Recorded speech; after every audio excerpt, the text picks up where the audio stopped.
make it, but to affect people's lives and to do something for the greater good and make an impact.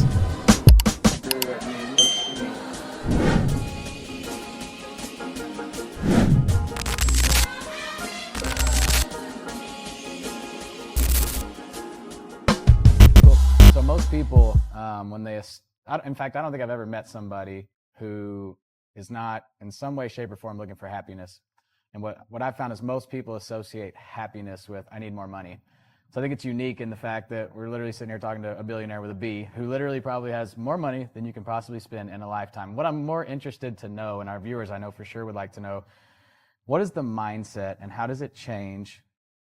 Because I know your story is unique, but how does your mindset change when one gets to a point in their life where they literally have more money than they can possibly spend? How much different does the mindset on life look? Well, you could be miserable with money or without. And, you know, I was telling a story on stage a little while ago that I had everything. I mean, I had, you name a material possession, I had it. And I had plenty of money, but I was broken. I was emotionally bankrupt. I was freaking miserable. So I had to find out what happiness was. What was happiness to me? Not what society was telling me. You know, so much in society, people talk about, oh, you need to be successful. You need to be successful, right? And then they're tying success into happiness. Right? So here's the problem with success as it relates to happiness. Success is what society's telling you. So I had to redefine stuff about satisfaction. How do I get satisfied? Because satisfied is up to me. Satisfaction is up to me. How do I want to be? And I just looked at happiness. What makes me feel good? And I started realizing there was things I was doing that didn't feel good, but I kept on doing because everybody else was doing them. And I said, oh my God, I'm a minion. I'm doing what everybody's doing. What am I doing? So I kind of just took a time out and realized, when did I feel good? Right? When's the last time I felt good? What was I doing? And I started looking at that. Okay, I was in this environment. I was doing this type of stuff. I was present. I was well rested. That's what changed for me. I had to figure out, when was I happy and what did it look like? And it wasn't, you know, I'm a car weirdo. I wasn't driving the latest car and all this type of stuff, or it wasn't going 100 miles an hour or whatever it was. It was me being present and being in control of my own destiny and knowing my truth. Yeah, because I'd imagine that people go, oh, well, that's easy for you to say, Alex, because you have a yacht. But whenever it comes down to, like, you make that purchase, right? That one thing that people think they want, or you were talking a little bit about dreaming today. I dream of owning a yacht one day. And then it becomes a reality for someone like you. You're like, I'm going to write the check. You write the check, you get it and you obtain it. And I'm sure there's a level of happiness associated with that. But then it kind of fades away and it kind of becomes like, at what point were you, for you in your life, you assessed, you were like, yeah, I'm miserable. I'm rich, but I'm totally miserable and I have to change something. Like, well, I call that D-Day. And I talked about that a little while ago. So D-Day, I was living in Emerald Bay, which is a very, very affluent community in Laguna Beach, gated, private beach. It's kind of like if you've done financially well in your life, you live in that particular development. And I had an amazing view. Every day I'd see a beautiful ocean. The downside with that property, at nighttime it was hard to sleep because it was so close to the ocean, you'd hear the waves pounding every night. So that was the downside of it. But bottom line is, that's where I was doing most of my work. And during about 10 years ago, Memorial Day weekend, I'm working on this deal for almost a month. And it was wearing me out. But all I could think about was, I got to get this deal. I don't know why I was trying to deal. I don't know if I was trying to prove something to the world or prove something to this or trying to outsmart somebody, whatever I was trying to do, but I wasn't present. And during that time, tragedy struck my family and some emotional trauma happened to my daughter. So for me, I had to make a decision. And you have probably all seen that movie with Will Smith where he says, look, I'm going to put your head up his ass, right? Well, my head was up my ass. I had no clue what was going on, but I knew my most important asset, and yes, children are assets, got broken, got damaged. So I said, what am I going to do? Because the path I'm on right now isn't working, okay? My number one job is to not hurt Alex, and so I was hurting myself, which in turn hurt my daughter. So I had to reevaluate, what am I doing? And I was emotionally dead. The world was no longer color for me. I made it black and white because I was focusing on one thing. And when I shifted and figured out what truly happened was, the world was colorful again. I was present. Everything was like I was a little kid. That's what made me change. Something happened where I said, this isn't right. This isn't right. Yeah. And it sucked. For people out there maybe who, what advice would you give to someone who says, hey, I'm miserable, but I'm also on the poor side of things.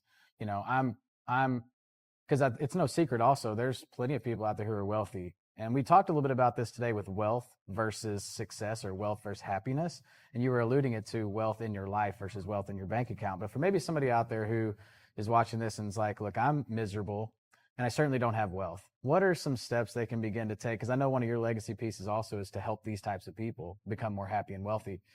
What would you say is some of the early steps they can do now to help themselves get to a more healthy, or in this case, wealthy place in their mind? Well, the biggest thing, they have to redefine what wealth is. We're taught wealth is a monetary thing. It's not. I mean, some of the wealthiest in the people of the world had no money. You were talking about misery. You can be financially secure and be miserable. You can be financially broke and be miserable. But the flip side of that, you can be completely broke. Go to some third world countries where they have nothing. They're actually happy. I was in South Africa 4 years ago with a buddy of mine, Tim Story. They have nothing. These kids were happy. Yeah. Super, super happy. Their living conditions were crap, but they were happy. So you have to redefine what wealth looks like and feels like. For me, wealth was really about being present and creating memories. It was a type of wealth that no one could take away from me. No bank's going to repossess it. No economy is going to shift that wealth. It was something that I had full control of. So wealth for me is what can I control? And I can control me and my time and my mental well-being. Yeah, wealth, that's good, because I think most people, they tie it to a bank account. What you're saying is we got to start being able to understand we tie it to a feeling, an emotion, a connection. And you and I were talking a little bit before we got off on screen about this mental health crisis that's wiping out the United States of America. I actually am of the belief, and I was sharing this with you, that the true epidemic or pandemic, if you will, that occurred in 2020 was not COVID. It was the mental health crisis that has wrecked our country. Suicides are at an all-time high. Mental health, depression, anxiety, all these things you and I talked about is at an all-time high. In your view, and because I know you're an expert on this, what is the cause of that? What has been the cause of that? And first off, do you believe that that's true? I absolutely believe it's true. I had a daughter that went through that. I've had friends of mine. I've lived in a neighborhood where young kids have taken their life. The problem is there's so many people telling you what you're supposed to be, right? And that's the problem. So you can be in a neighborhood and say, by the way, you need to graduate from high school and you need to go to USC or UCLA if you're from California, right? That's what they're saying. So what if that's not an option? So now you're depressed. There's lots of colleges out there. I've helped numerous kids get into colleges that weren't USC or UCLA, but find out what makes you happy. Just because your parents or society is telling you need to do this stuff, that's brutal, because now they're dictating your happiness. Know your truth and know your agenda. The only thing that matters in this world is what makes you feel good in your agenda. Look, we all struggle with stuff, right? And you can buy into somebody's reality of something, or we have this ability to create our own reality. If I tell myself my life is shitty, guess what happens? It's shitty. Right. If I start telling myself, hey, life's pretty good, and start taking time to appreciate what's actually happened, like I said, everybody's living in a black and white world now. Take it back to color where you see and feel everything. Be that little kid that's playing. You've got to start looking at what makes you feel good and stop focusing on what makes you bad. And more importantly, you have to be able to tell somebody. I told my daughter this 3 years ago. She was going, Dad, I'm having a problem with this. Someone was saying something about me. She goes, what did I say? She goes, well, I attacked them back. I said, okay, that's not good. I go, what if you just said, ouch? And so like a month later, she goes, Dad, my God, that was amazing. So what she did is she empowered herself to express her feelings, because in society right now, we're not allowed to feel. Correct, we can't feel. Yeah. Being a feeling is a sign of weakness. Being emotional is a sign of weakness. No, being feeling is a sign of strength and connection. Just be present. The best way to do that is, man, compliment people, smile at people, say thank you, acknowledge people. There's a secret word out there that we don't use anymore, and it's probably the best secret word on the planet, and it's called thank you. I'm not just saying, hey, thank you. I'm saying, say thank you with a meaning and a purpose, and watch your life change. It's really hard to be depressed when you actually are finding things to be thankful for and grateful. Yeah. It's so good. And what I can't help but begin to think about is, where did this come from? Where did this start? Where did this idea of, you were alluding to how this imposter syndrome there, where people are allowed or allowing people to come into their life and tell them what success is for them or what they should do. Or, like when I was growing up, it was, if you didn't go to college, you were a failure. Yeah. So then everybody goes through high school, like, oh, where are you going to college? Where are you going to college? And if you were one of those who was like, well, I don't want to go to college, then you were looked at as this like outlier, right? Or this like, where do you kind of feel like that came from? Well, I mean, where I know it came from, because there's studies on it, it's social media. So if you look at social media in general, what does social media do? It creates a thing called comparison. So now you're comparing. When I was a kid, it's like, you're keeping with the Joneses. Well, now it's right in your phone. They have this person went there, this person do that. So now you're not worrying about you. You're worrying about how to keep up with that person. That's going to create depression, because now you've put a a goal out there, but may not be attainable. You're comparing it to something someone's doing. Comparison is depression. Just focus on what makes you feel good. Again, I keep it simple. Do what makes you feel good. Turn off the social media. Every kid that struggle, and when they go to programs and they start helping them, you know, one thing they do, they kill the phone. And all of a sudden kids start finding themselves again because that phone becomes their reality and their truth. And they lose the ability to think. That's where depression happens, is people lose the ability to make a decision. And so they start flailing. I can't make a decision. There's too many options out there. Turn the phone off and you're gonna have less choices. Yeah. And just pick one lane to go into. Like, again, I'll go back to the college kids. These kids want to go to certain schools. Well, what if I took them to some other schools that weren't on their list? Oh my God, it changes. There's a whole world out there to see. Just because mom and dad went to this school or so-and-so went there, or this school has the Heisman Trophy winner, doesn't mean it's the school for you. You got to go and do stuff that makes you feel good. Yeah. You know, for those watching, Alex and his family own the largest bottler of water in the entire world. Yes. Yeah. And so Niagara Bottling Company, you know, it's a $7 billion company that you're managing. What is I'm assuming there's some sort of, at times, overwhelm that comes with such a big company that you're running. And there's such what do you do for yourself to kind of help be present? Or you were talking a little bit today about viewing yourself as the asset, taking care of yourself. You know, obviously, in your case, it's not about what I can pay for to do for myself, because we already alluded to that's not where happiness comes from. But what are maybe some of the things you do on a day-to-day basis that really help you center, be present, avoid overwhelm whenever you've got so many people hitting you up for so many different things? I mean, listen, let's be honest. You could literally get on a yacht and go anywhere you want right now, but you choose to stay in the moment and be present. What are some of those things you do on a day-to-day basis that helps you do that? I take a time out. Yeah, I take a time out. You know, it sounds simple, but I have to remember that I'm in control and I take time out. One of the things I do, your phone rings 24/7. Okay. You don't have to answer it all the time. So I let my phone go to voicemail, and when I'm in a good place, I'll answer the calls when it's on my terms. I dictate the pace of my life, not my phone. That's the most important thing you can do. Dictate. Find your calming place. For me, I like to watch sunsets or walk on the beach. You know, I was speaking here today, and this guy said, "Hey, I heard you whistling before you spoke." Yeah. Whatever it is that works for you, but you have to find that. They're tools. They're called coping mechanism schools. Find those tools and use them. It's that simple, but doing nothing isn't going to get you anywhere. We like to panic and we become frozen in fear, but there's things that work. Go back again in a time in your life where you felt calm and look at that and see how it was. It's not simple. You were there before. Find out what changed. We overthink it. Yeah, I think I can't help but kind of take myself back to times where the human body is conditioned when things get really, really chaotic, or maybe out of our routine, or things don't go the way that we think they should in a day. What happens is our body flips into a sympathetic fight or flight response, and immediately just neurologically puts us into this we're now making emotional decisions versus logical decisions. And you know, when it comes to like our children, when we were talking about the social media epidemic, and I can't help but wonder and think about these 7, 8, 9-year-old kids who are growing up now indoctrinated into this social media system, which then puts them into this sympathetic fight or flight dominance of just, I have to make all these emotional decisions, right? How important do you think it is, or I guess what is the answer for these kids who are growing up in this social media era? I guess my question is, what do you foresee as being the future of helping? Because I think you would agree with me, this problem is going to get worse and worse and worse and worse. Because now we have children growing up with technology, and kids and adolescents growing up with technology and social media, to where they don't know anything different other than to play this comparison syndrome on Snapchat and Facebook. Right. And what do you think is kind of the answer, or maybe things that you could see in the future, whitewater coming, that maybe we can begin to do to kind of help this?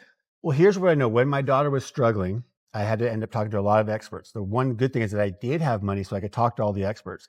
And they all said what happened is that social media was changing the routine, right? So if you go to a restaurant right now, you're going to see all these kids at the dinner table at the restaurant with their phone on. Parents are babysitting their kids, little kids, with the phone. So there's no interaction. So they're not getting people skills. They're not getting communication. There was a clinical psychologist out of UK who did a study, and she was trying to figure out why kids had no conflict resolution skills.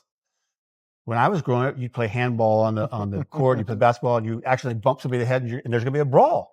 But you didn't fight. You would sit there and try to talk it out, right? No one has those skills now. So we become an antisocial society. When you become antisocial, you're getting no exterior stimulation, so you don't know what feels good. So the answer, according to every clinical psychologist, is to turn that freaking phone off. Okay? Don't keep it on at nighttime. Shut it off in the morning. And these kids monitor it. All parents need to have the passwords to that phone. That's how it works, because they're doing stuff. When my daughter was on the phone, she was sneaking out. If I would have taken that phone away from her, she wouldn't have been sneaking out. There's people post stuff that aren't favorable. They're ugly. There's kids that are being bullied on social media, and they end up taking their lives. Take that out of the equation and start connecting.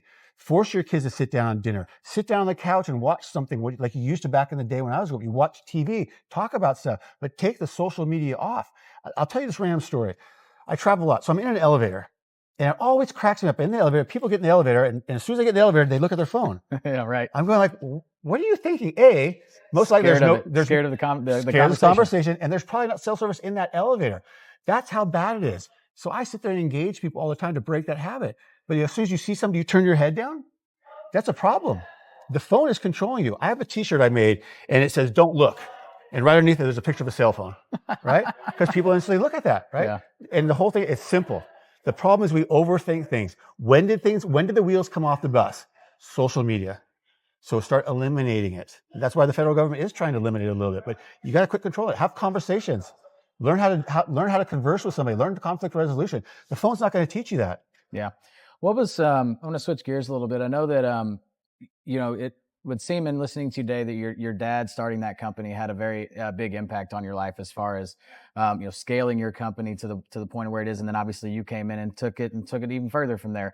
What are some early things, maybe some traits, characteristics, and qualities you remember of your father during when you were younger that you really admired, or maybe you even take into business today? Well, just to back up a little bit. So I'm not readily involved in that coming around. My brother's really taken that next level. I've been doing more just trying to help people. But the one thing that I've noticed in that journey from when watching it start to where it is now, it's relationships. The whole thing is relationships and valuing people. People need to be heard. They need to be felt, need to reflect what they're thinking. They need to be treated like human beings. In today's society, we're making people commodities where they don't exist and they can be replaced. If you get it where people buy into it's a family environment and you're doing something great and better, like we do improve the world. We are improving things. That's what changes. You have to have something that is of value, and it's respect. Very few companies have respect. So we respect everybody. I was just at a factory 2 months ago in Lancaster, Texas. And again, I'm not part of that company anymore, brothers, but I go there and everybody's talking to me like amazing, just connecting with me. And hey, your dad did this, your brother did this. I read your book and you guys are so generous, you're so giving, you truly care. And I'm so thankful to be here. Just be present. People want connection. It's not complicated. Yeah. Just connect with people. You alluded to your book a little bit. I know you released that. It was a Wall Street bestseller. What do you talk about in the book a little bit, and how can people? So the first book, I have a second book called. The first book was more about passion, respect, and gratitude, right? And that book did really well. And it was more talking about what is your passion. People forgot what they're passionate about, and it's called Get Your Satisfaction, not Get Your Success. It's focused about what makes you feel good. The second book is more on that, but more in detail about relationships and experiences and taking time to sit there and appreciate what you have. And the second book comes out in, I think, 2 more weeks right now.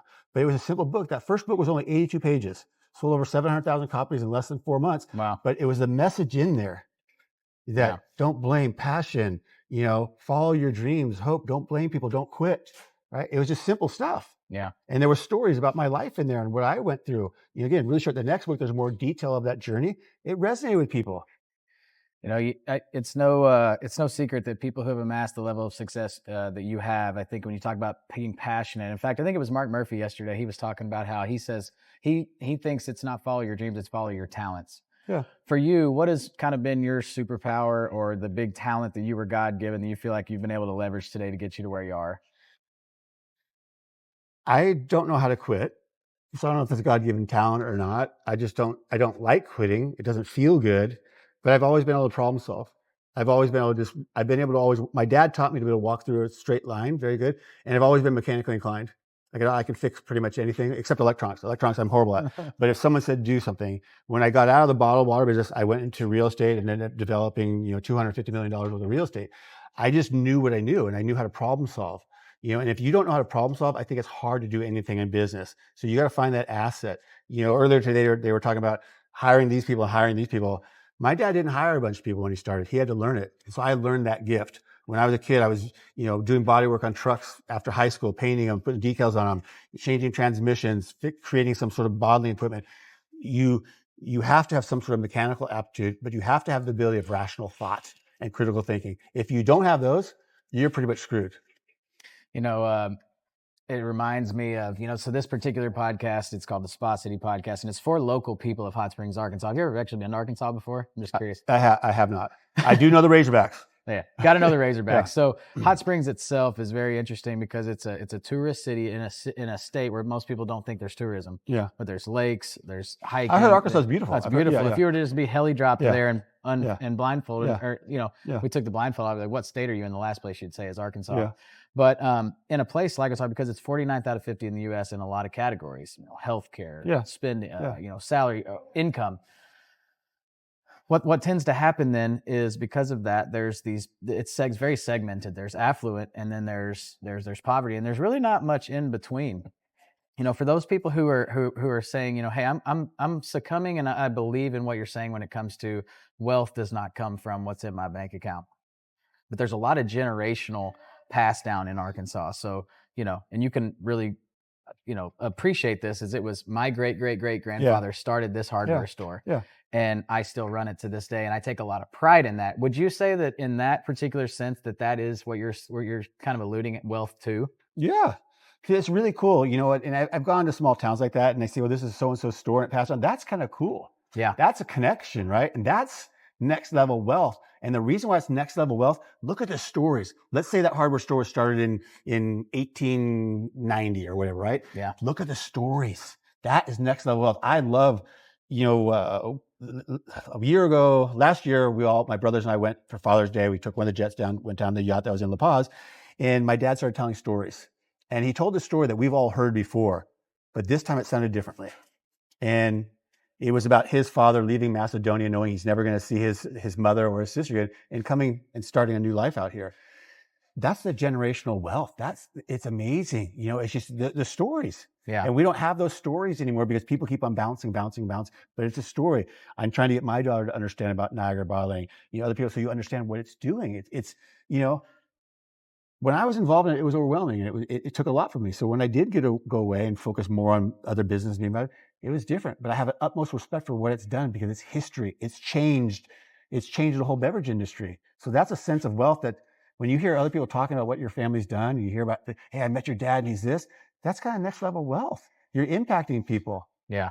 It's really hard not to sit there and be like humbled when you hear it. You go, my God, wow, that's kind of awesome. Yeah, it almost puts the word into a new perspective of maybe it's more of the accumulation of the stories and memories that you have is truly where it's kind of what you're saying. Yeah. That's your whole take home message there.